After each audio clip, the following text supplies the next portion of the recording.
बिहार में जैसे जैसे पहले चरण की वोटिंग की तारीख नजदीक आ रही है, वैसे वैसे ही बिहार में प्रचार का शोर भी तेज होता जा रहा है।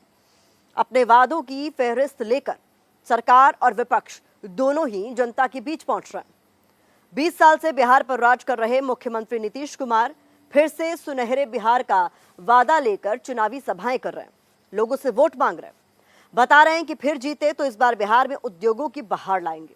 इसके उलट हकीकत यह है कि बिहार का जाना पहचाना लहठी चूड़ी उद्योग सरकारी अनदेखी के चलते बदहाल है। देखिए दरभंगा से मेरी एक ग्राउंड रिपोर्ट।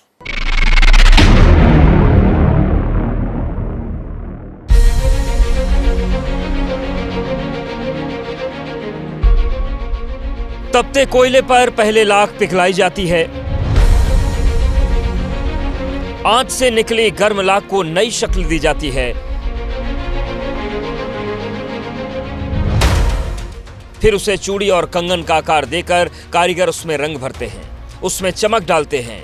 घंटों की इस मेहनत के बाद सामने आती है लाख की ये चूड़ियां, जो सुहागिनों की कलाई पर सौभाग्य की निशानी के तौर पर सजती हैं। लेकिन दुनिया भर में अपनी चमक बिखेरने वाला बिहार का लहठी चूड़ी उद्योग सरकारी अनदेखी के चलते अब धीरे धीरे दरभंगा की गलियों में दम तोड़ता जा रहा है। ऐसे कई छोटे छोटे काम धंधे भी हैं जिसमें लोग सालों से, उनके पूर्वज इस काम धंधे में जुटे हुए हैं। लाख की चूड़ियां बनाने का यहाँ पर काम होता है और किस तरीके से होता है ये आप तस्वीरों में खुद देख रहे हैं। इनसे समझते हैं कि अगर हम बात करें सरकार की तरफ से इनकी कोई मदद दी गई है नहीं, जीवन यापन कैसे कर पा रहे हैं ये समझना बहुत जरूरी। लहरियासराय की रानी देवी और उनके पति मुनीलाल शाह दोनों लहठी चूड़ी कारीगर हैं। परिवार के 3 और लोग इसी काम में लगे हैं। लेकिन रानी देवी और उनके पति का कहना है कि बिहार की डबल इंजन सरकार कुटीर उद्योग को बढ़ावे के दावे तो करती है, लेकिन न तो सरकार उनकी सुध ले रही है, न ही बैंक उन्हें लोन देते हैं। लाख की चूड़ियों की चर्चा दूर तक होती रही है, इसकी डिमांड बहुत रही है, तो क्या उस तरीके से सरकार की नजर आप लोगों पर पड़ी कि नहीं इसे जीवित रखना? नहीं, हम लोग के यहाँ सरकार का कोई मदद नहीं है। और क्या करें? कभी इस बारे में कोई बात करता हुआ नेता मंत्री नजर आता है कि हाँ आप? कोई नहीं आता है, बस इलेक्शन के घड़ी जो है सो तनी आ जाता है, उसके बाद कहीं कुछ नहीं। वो मोदी के नाम पर वोट मिल रहा है, बस मान लीजिए यहाँ का नेता को वोट नहीं मिल रहा है। उनके नाम पर वोट दे दिया जाता है, लेकिन अनदेखी है यहाँ पर कुल। हाँ, पूरे अनदेखी है। घर परिवार में कितने लोग हैं आप? हम लोग तो 11-12 आदमी हैं। तो सब इसी काम में जुटे हुए? बच्चा है, छोटा छोटा भी है, बड़ा भी है, 4-5 आदमी है जो कि हम लोग यही में जुटे हुए हैं। अगर आपकी तरह वो भी ये काम करना चाहें तो क्या इसमें भविष्य आपको नजर आता है? भविष्य नहीं है, इसमें नहीं है। एक आदमी, एक लाठी में 4 आदमी लगता है, 4 आदमी की मजदूरी नहीं होता है, लोग फिर भी करते हैं। लेकिन परिवार चलाना है। कच्चा माल आप लोग को आसानी से उपलब्ध हो पाता है? जी नहीं, हम लोग को जाते हैं मुजफ्फरपुर इस्लामपुर मार्केट, वहाँ से दूर जाना पड़ता है? हाँ, दूर जाना पड़ता। आसानी से इसका कच्चा माल भी उपलब्ध? नहीं नहीं नहीं। मैंने सुना अगर आप लोग लोन वगैरह भी लेना चाहें तो वो आसानी से नहीं मिलता? नहीं मिल पाता, चप्पल खिया जाता है। हम लोग प्राइवेट लोन लेके चला रहे हैं, कैसियो अपना जीवन पाल रहे हैं। वो थोड़ा सा आसानी से मिल जाता है, जैसे किस्ती में ले लेता है तो हम लोग जैसे कि दाम में बेचते हैं आप लोग? अगर होलसेल रेट की बात करें 50-60 रुपया दर्जन के हिसाब से बेचते हैं। आप लोग को क्या मिलता है? वही 5 रुपया, सब चीज काट उठ के 5 रुपया बच जाता है, खा पी लेते हैं महीने। बिहार के दरभंगा जिले का लहरियासराय इलाका लहठी चूड़ी उद्योग का बड़ा सेंटर हुआ करता था। यहाँ की बनी लहठी चूड़ियों की देश के कई राज्यों में डिमांड रहती है। हालांकि लहरियासराय में अब भी लहठी चूड़ी का बड़ा बाजार है, लेकिन कच्चे माल की किल्लत, बढ़ती महंगाई और सरकारी अनुदान न मिलने से ग्लोबल डिमांड होते हुए भी धंधा अब सीजनल हो चुका है। लाख की चूड़ियां बनाना अपने आप में एक ऐसी कला है जिसकी चर्चा विदेशों तक होती रही है। यहाँ की चूड़ियों की डिमांड एक समय पर बहुत ज्यादा रही है, पर धीरे धीरे ये कला विलुप्त होती जा रही है। इन लोगों की बातों से आप समझ गए होंगे कि कितनी ज्यादा हताशा है इनकी अंदर।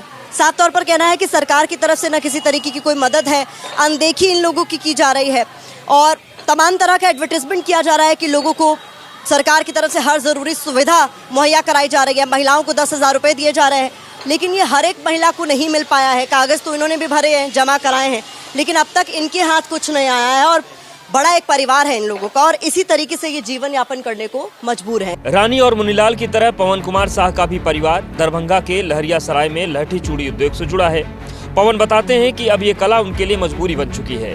पवन के साथ लहठी चूड़ियां बनाने वाली उनकी पत्नी के मुताबिक सरकार से आर्थिक मदद न मिलने से अब ये काम घटता जा रहा है, लेकिन न तो सरकार इस उद्योग पर ध्यान दे रही है और न ही कोई मंत्री या जनप्रतिनिधि।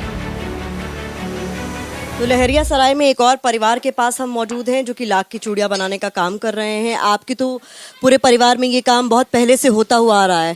क्या सरकार की तरफ से जो ज़रूरी मदद आप लोगों को मिलनी चाहिए, क्योंकि एक तरीके की ये कला है जो आप लोग कर रहे हैं, तो वो मिल पाई है? मिलता है कभी कभी, कभी कभी तो मिलता है, कभी कभी नहीं भी मिलता है। कच्चा माल आप लोगों को आसानी से उपलब्ध हो पाता है या उसके लिए दूर दराज जाना पड़ता है? मुजफ्फरपुर जाना पड़ता है कच्चा माल के लिए, इस्लामपुर। वहाँ से हम लोग मार्केट करते हैं और 2-4 रुपया पे अपना हम लोग बनाकर धंधा करते हैं। इतनी महंगाई है, ये जो आप 2-5 रुपए बचा ले रहे हैं, जो आप बना रहे हैं उस पे, उतना काफ़ी तो नहीं होता होगा? उतना काफ़ी रहता तो फिर ये धंधा करने का कोई फायदा ही नहीं था, तो फिर बैठ के खा जाते। 1 साल कमाते और दूसरा साल बैठना पड़ता। अभी तो फिलहाल छट गया है, उसके बाद पैसा कमी पड़ा तो काम स्टार्ट कर लिए। आपके बच्चे अभी पढ़ रहे हैं, आपको ये उम्मीद है कि कल को अगर पढ़ाई लिखाई पूरी हो जाए, नौकरी मिल जाए, तो शायद परिवार को ये काम ना करना पड़े, क्योंकि इसमें आप कुछ बहुत अच्छा तो नहीं कमा रहे हैं? उतना नहीं कमा रहे हैं, जो घर खर्ची के लिए बाल बच्चा मिलके खा लेते हैं। अब जब चुनाव चल रहा है तो कोई आपके द्वार आया है अभी तक, कोई नेता मंत्री? तो हमारे सब लोग द्वार पे कोई भी राजनीति की बातें नहीं होता है। हालांकि एक दौर ऐसा भी था जब लहरिया सराय के लहठी चूड़ी उद्योग का डंका देश भर में बजता था। इस कला से जुड़े कारीगर मुनाफा कमाते थे, लेकिन बदलते दौर के साथ लहठी चूड़ी कारोबार में बदलाव नहीं आया। आधुनिकता की चमक दमक में लहठी की चूड़ियों ने धीरे धीरे अपनी पहचान खो दी और सरकार की अनदेखी ने लहठी चूड़ी उद्योग को और पीछे धकेल दिया। यही वजह है कि अब लहठी चूड़ी उद्योग से जुड़े परिवार नहीं चाहते कि उनकी आने वाली पीढ़ियां इस काम से जुड़े। लाख का ये फाइनल प्रोडक्ट है, इसके पीछे बहुत मेहनत लगती है, लेकिन कुछ इसी तरीके से अपने घरों में कोयला जलाकर, और कई बार तो मैं देख रही हूँ ज़्यादातर घरों में लाइट नहीं है, तो वो उसी तरीके से ये लाख की चूड़ियाँ बना रहे हैं, अंधेरे में बना रहे हैं, और पूरा का पूरा परिवार इस काम में लगा हुआ है। और ज़्यादा मार्जिन उनके लिए बचता नहीं है। जब वो एंड प्रोडक्ट बना कर देते हैं और मार्केट में ये चूड़ियाँ बिकती हैं, तो जो उनके हाथ लगता है वो बहुत कम होता है, और उससे उनका बहुत ही कह सकते हैं कि बहुत अच्छा जीवन यापन नहीं हो रहा है। लेकिन ये वो लाख की चूड़ियाँ हैं जिसकी कभी बहुत दूर तक डिमांड रहती रही है, लेकिन अब धीरे धीरे ये कला कहीं ना कहीं विलुप्त होती जा रही है, जिसको लेकर कष्ट इनकी आंखों में साफ तौर पर नजर आता है, क्योंकि सरकारों ने इनके प्रति जो मदद का रवैया होना चाहिए था वो नहीं दिखाया, जो मदद इनकी करनी चाहिए थी वो नहीं की। उसको लेकर कहीं ना कहीं ये जो वर्ग है वो हताश जरूर नजर आता है। हालांकि केंद्र से लेकर बिहार तक की सरकार लगातार ये दावा करती रही है कि कुटीर उद्योग और स्वरोजगार को बढ़ावा देने के लिए बिहार में कई सरकारी योजनाएं चलाई जा रही हैं, लेकिन न तो बिहार चुनाव में कोई नेता दम तोड़ते लहठी उद्योग की बात कर रहा है और न ही किसी पार्टी के संकल्पों और घोषणाओं में इस उद्योग का जिक्र है। बिहार में इस वक्त चुनाव है, लेकिन इनकी ओर अब तक किसी भी राजनीतिक दल ने जितना ध्यान दिया जाना चाहिए था नहीं दिया है। यहाँ तमाम लोगों से हमने बात की, उन्हें चाहिए क्या कि सरकार उनकी तरफ ध्यान केंद्रित करे, उनकी समस्याओं को सुने और उनकी समस्याओं का समाधान करे। उम्मीद है कि इस रिपोर्ट को देखने के बाद सरकार इनकी ओर कुछ ध्यान जरूर केंद्रित करेगी। कैमरा पर्सन मनोज अधिकारी के साथ प्रतिमा मिश्रा, एबीपी न्यूज, दरभंगा।